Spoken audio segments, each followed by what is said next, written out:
Alright, boys and gals, I have blazed a trail through Doom the Dark Ages recently, and I was a little more mixed on this throughout the experience than I initially expected to be. I kind of went into this with super high expectations, and some might be like, oh, that's kind of unfair, but no, not really. Doom 2016 and Doom Eternal are both fantastic and still stand the test of time today. So expecting kind of the same from Dark Ages, I don't think was a super high bar, especially given the studio's pedigree for quality. And this did deliver on a lot of that. But there are some other things that I either landed a little mixed on or I just did not enjoy at all.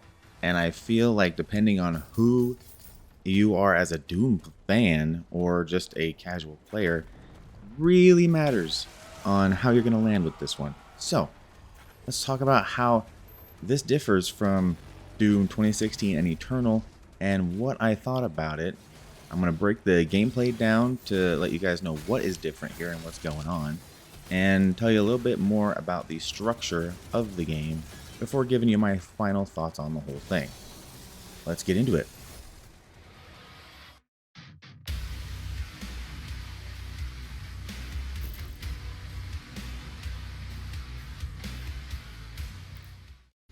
Doom the Dark Ages is quite a bit different from both Doom 2016 and Doom Eternal. Doom 2016 felt like a mix of old style Doom married to a new generation. And while there were some who were mixed on the glory kills system, thinking they slowed the pace of combat down just a little too much, I loved them and thought it brought a very different and brutal tone to the Doomslayer altogether. He went from a souped up soldier in the originals to a force of nature ripping and tearing his enemies apart. Years later, it would build on the systems of 2016 with Doom Eternal, and this one turned the intensity up to 11, and also brought a more cinematic and cutscene heavy campaign, which seemed to resonate with like half of the player base. But nobody disagrees on the gameplay, and that it demanded much more from the player, as enemies in this one would go down substantially easier depending on the weapon used, or even be nearly immune to them. So each encounter became a kind of dance and puzzle to switch weapons on the fly to adapt to the enemy in front of you. And if you made any mistakes, your ammo would run dry very quickly as a punishment. This combined with faster movement, new traversal options, upgrades, and some platforming, this game was at a breakneck pace the whole time and felt like a true evolution on all of the systems. Dark Ages is a very different beast. This game is all story, all campaign, no multiplayer, nothing. So that's what you got. And depending on where you landed with Eternal and its emphasis on storytelling with a show don't tell mentality, you may not vibe with Dark Ages nearly as much as the first two. For me, I enjoyed the story for what it was, a sci-fi fantasy story that was all about spectacle, badassery, and aura farming. The story can feel contrived at times, for lack of a better word, and a bit juvenile in some ways, but when it came to just bringing up some hype moments, it really delivered. There were quite a few parts where the story lost me though, when worrying about too many side characters that I did not care about in the least. But once it hit stride, it really took Doomslayer to some new places, and you definitely haven't quite seen him like the way he is presented in the final hours of the game. And depending on who you are, like before, that could be a giant net negative. But for me, I'll remember some of these scenes here for a long time because I really enjoyed them, especially the bosses in some of these levels, as I think Dark Ages has some of the best final bosses in all of the games. And that's due to the best thing about this game. So as you may have seen during the gameplay, the combat style and speed of this Doom are very different from other Doom games. This is very much a bullet hell style of game. The type of games that, you're usually top down but they are you dodging and weaving through bullets that just cover the screen, right? And it's just about your movement and just staying mobile and not getting hit. And I will say the mechanics of this bullet hell style aren't as overwhelming as other games in that genre, but with the slightly slowed down speed of the Doomslayer, it can be a little challenging to navigate some things here and there when there is a ton of things going on. And about the movement of the Doomslayer, it is a bit slower than Eternal, but I think slightly faster and more like chunky feeling than Doom 2016. So I feel like it strikes a very good balance between the two, especially when you're just walking around with headphones and you can just feel and hear that Doomslayer thump, thump, thump when you are running around destroying demons. It's very, very satisfying. But arguably what's even more important is the weapons and the arsenal. And I gotta say, this might be my favorite sandbox to play with, my favorite bunch of weapons to play with. So, there are 12 guns in this game, ranging from classics like the combat shotgun and super shotty to the plasma rifle and rocket launchers, but there are also bunches of new weapons like the chain shot, which is so fun to rip armor off of enemies and just full send that thing into a demon's face. And my personal favorite new weapon, the pulverizer. This thing just grinds up skulls to shoot all of the bone chunks in a wide area, basically turning you into a demonic lawnmower, just running through enemies with zero regard to anything else other than the brutality of it. There are also 3 different melee options that you can switch between over the course of the game. A power gauntlet for just punching things in the face, a flail, and the dread mace, which was also shown here and there, but a little less so I didn't know this was basically the greatsword weapon and like the single shot boom melee weapon. And I did not put that thing down once I picked it up. One of the most satisfying things to beat things with. But the biggest change, I think, to everything is your shield. The game revolves around the shield. Let this be known. The shield is your way of getting out of trouble. It is your way of attack. It is your way of stunning enemies. And there are multiple runes throughout the game that act as different kinds of upgrades that you may switch between that vastly change how it operates. And while I won't go into spoiling a bunch of them, I will say the lightning strike one, when you find it, is by far my favorite, and that was my go-to once I found it. Also here and new to the Doom franchise are dragon riding levels and mech levels that I am a little more mixed on, and I will get into shortly when talking about structure, because I do have a few criticisms about those. But a big thing that I really was not into was upgrading. Upgrading in this game is just kind of boring. You now just stand at a kiosk and spend gold, rubies, and ray stones that you can find while exploring out and about. I really didn't like that. I felt it wasn't very engaging, and the upgrades themselves do bring a lot to the table, but the process to unlock them is so slow and just so run-of-the-mill.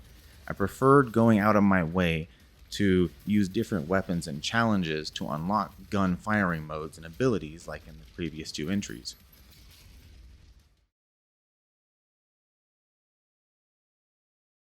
And like I said at the start, there is only the campaign here. No multiplayer modes or extras, so the campaign is basically all you really got.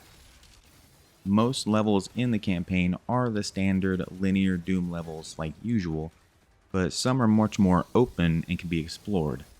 But this comes at the cost of pacing, as you'll be backtracking and map checking a lot of the time to find anything, especially since the map all but tells you where every secret is plain as day, which took away some of the natural need for exploration and just devolved into me just checking where each thing was after picking something up.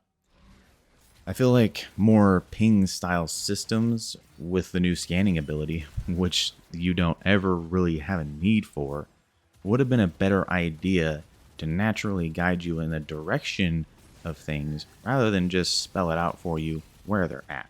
I feel like it would have been a little more rewarding to find things. Now, about those dragon parts. Oh man, this kind of hurt my feelings. There are two dedicated dragon riding levels, with others having some sprinklings of dragon riding in them. But I gotta be honest, these overstayed their welcome. And now you might think, what do you mean? Riding a dragon is badass, especially with guns and lasers. What are you talking about? You'd be right, thematically. But in practice, the combat of the dragon riding was just not good. The actual flying around and dogfighting part could be cool, if not a little slow feeling if it just had that. But when you actually square up with anything, like at your actual objectives, which you are repeating in these sections, that momentum you did have grinds to a halt as you play a little mini game of hold the fire button while dodging, instead of actually flying around and engaging enemies. And this is repeated to an exhausting degree over their overly drawn out levels with repeated objectives, like I said. I feel like they just kind of dropped the ball here. I mean, it makes kind of like no sense to me why a dragon would just kind of square up and just stay in one spot just to dodge and shoot you every now and again when we have the entire sky that we could be flying around in and just, swooping by, shooting with machine guns, maybe some dragon breath or what have you. And now there are some like special instances of finishers and whatnot that are pretty cool and some, standout moments, but overall the dragon riding parts just kind of feel like a slog. On the other hand, though, which I seem to be in the minority on, there were about the same amount of mech levels and the same amount of use, just sprinkled into some other levels also, not just the dedicated ones. And these I am less harsh on, as I did enjoy these for what they were. They were spectacle for a few minutes to break up the breakneck pace of the game, but then they were so badass that I was hyped every time for them. By no means is it the most engaging thing to play, as the controls boil down to hit, dodge, and secondary hit, and that's about it. There are guns here and there to make you feel like a powerhouse, but they were just a very small, fun little thing to give a player a small respite from the fast pace of the rest of the game, and a good excuse to actually engage with some of the biggest enemies the game has to offer. And I'll say the sense of scale on display was very well done, but I don't think they will be enjoyable on repeat playthroughs if you were just here for the boots on the ground gameplay. They will probably feel like a roadblock. And honestly speaking of roadblocks and other things I have not vibed with, Mick Gordon's missing music. This has to be my biggest complaint about the game, other than the removal of glory kills. These two things affect me the most when playing. First of all, Mick Gordon's music is so synonymous with Doom and so iconic that it is felt from the first track at the main menu that things just aren't the same. And that was always going to be the case, and I feel very bad for anyone following in his footsteps, as they got a whole team to work on this for just his work. They replaced him with a whole team, and it still doesn't quite match up. The tracks can sometimes sound a little samey, and even when like the better tracks of this, and by no means this is a bad soundtrack, I want to get that out of the way, it would be very good if not for following Mick Gordon. The good tracks just didn't hit the way they were supposed to, even when they got there. That is a big part of it, and I feel like some people are really going to be bothered by this, especially my music lovers and a particular friend of mine. The other thing is those removal of the glory kills. That is a huge bummer. Some of the brutality of Doom has been lost here. However, in its place, the combat is much more fluid and it is, in a way, much more bloodthirsty, and that carries this game easily. That's the best thing about it, and it kind of makes me see, yeah, I see why you took those out. But at the same time, there are still some glory kills, for instance, from if you jump down on an enemy and finish them from the air, you'll almost always get a fancy little glory kill. It's quick and just keeps you going. And I don't really see why that couldn't have been the case for all of them. Because in its place now, these kind of canned finishers that you can use omnidirectionally on any enemy. So that is nice. But certain finishes just don't look like they connect with the enemy. Sometimes it's you kicking them. Sometimes it's the shield bash. And actually, it's mostly the shield bash. The shield bash does not ever look like it actually connects with an enemy when you do a finisher. And I will say that actively did kind of bother me throughout the whole game, even though it was just a smaller thing in the grand scheme of the combat. But it's there, it stands out, and some people will be bothered by it. Once you notice it, it's one of those things you just can't keep your eyes off of.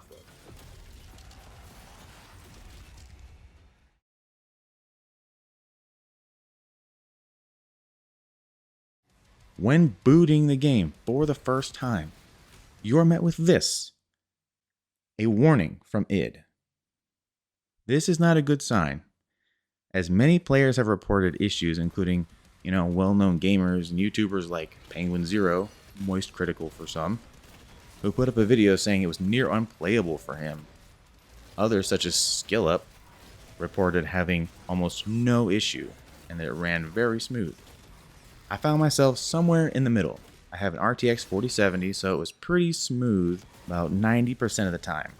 I did run into a few problems when using frame generation, like major stutter after exiting the game's menus that wouldn't go away until frame gen was turned off. So ultimately I just turned frame gen off and turned DLSS to balanced in order to just get above those 100 FPS numbers where you really kind of want to be with a Doom game. Other than that, I had no visible stutter a lot of the time and no massive frame drops, with the exception of one near the start of chapter 6, where I don't think it's necessarily a frame drop kind of oh, this isn't running well thing, but it's the first instance of a truly open area in the game. And so if you have customized your settings to kind of play previously on the linear parts, you will definitely see a big performance drop here. And this is where you should probably do your performance tuning right at the beginning of chapter 6. Other than some glitches here and there and some problems that some people are having just running the game, when it's going, the settings can actually be all set on medium, and this game still looks wonderful. And even on high, it still runs beautifully and looks crazy. I didn't really find much of a need or much drastic visual change when moving from high to nightmare and ultra nightmare. So my settings were pretty mixed around high and nightmare most of the time, and I was averaging without frame generation 90 to 100 frames per second, and with frame generation I had reached up to 150. Digital Foundry, however, has broken it down if you want a better look at what the optimized settings are.